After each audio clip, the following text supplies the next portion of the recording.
So I had to unsubscribe from, ChatGPT Codex because simply put, it was giving me too much misinformation.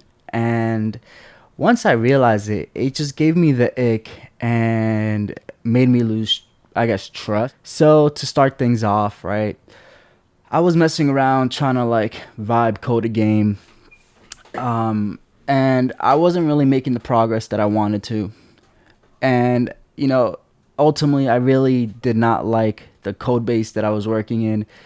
And all in all, it was just too much pain, too much texting and whatnot, when I could really just sit down and build that shit myself, right? I mean, there's definitely some pros and whatnot, but that's only if you really know what the hell you're doing. And if it's your job, yeah, chances are you're probably just gonna read that shit and be kind of meticulous. When you're doing that shit yourself, it's not that fun. Um, One of the problems I would definitely say when it comes to vibe coding is that, I mean, if you have a blank canvas, yeah, that's pretty fun for going from nothing to something. That's pretty like dopamigenic, right? I don't know what's the right word, but it's really fun, right? The issue with like vibe coding stuff is that once you have a certain amount of infrastructure and you have to work within these bounds, it's absolutely a terrible experience. You're burning tokens. The AI is constantly hallucinating. Not a fun experience. It's pretty fun when you have a blank canvas because anything can work. But once you build up that foundation, shit gets south and sucks and is not fun. And that's when you really have to learn how to program, or at least know enough programming that you set up a nice, beautiful foundation. The engine choice I decided to go with was default, just because one, I can't really run Unity. Two, Godot is kind of like, I don't like Godot's UI. It burns and drains my energy, and all in all, the workflow is terrible for me. Love the community and all the videos, but it makes me not want to figure things out on my own. So I ended up with default. It makes a lot more sense for me. And also, the whole thing is kind of decoupled in a way that makes it even easier for me because it has like this addressing and this messaging system.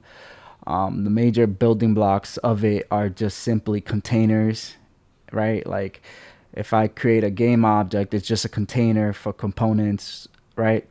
If I put a script in a game object, it controls the behavior of that game object. But then if I have a bunch of game objects and put them in this like bigger container called a collection, now I could put a script in the collection, and it dictates the behavior of all the game objects within that collection. Well, anyways, it's not perfect, but it makes a lot more sense for me compared to Godot. I definitely gave it resources, but especially today, I just realized that even when I was giving it the exact source, seems like GPT Codex just tends to just, what for whatever reason, just disregard what was put, completely disregards even the resources that I give, and just keeps defaulting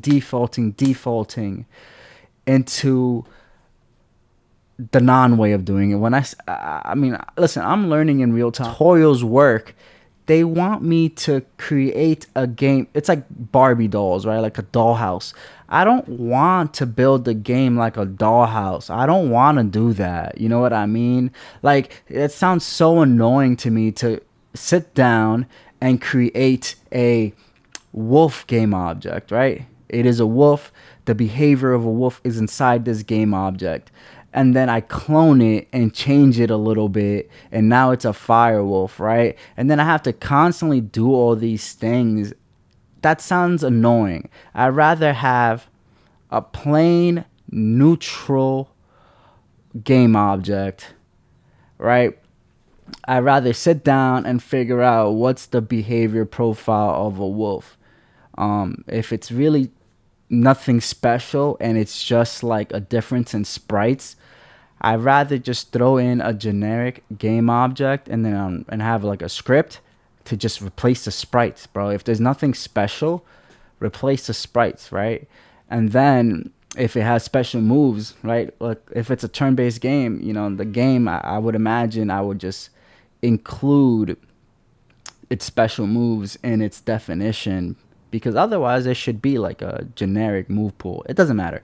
Anyways, so I'd rather have it read it like a spreadsheet instead of making every individual toy for my, or Barbie for my house, right? Like, cause that's what I'm imagining. Like the OOP way, it's like a toy house. You know what I mean? And you building your action figures and whatnot. I don't like that. That sounds annoying and tedious to work with and not fun to me.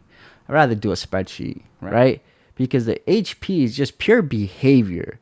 It's not actually something that exists, right, in the game. Like, I don't know. I don't know how to describe it. That's the way I see it. Like, if you put in your script and you say HP equals 100, and then when damage happens, HP equals is subtracted, right?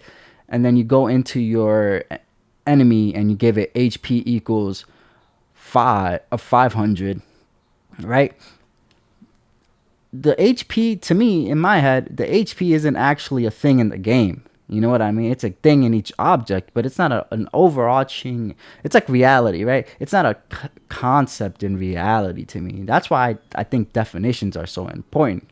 Define it into existence. That's the way I see things. But then it kept hallucinating no matter what I did. Like, it kept hallucinating no matter what the fuck I did.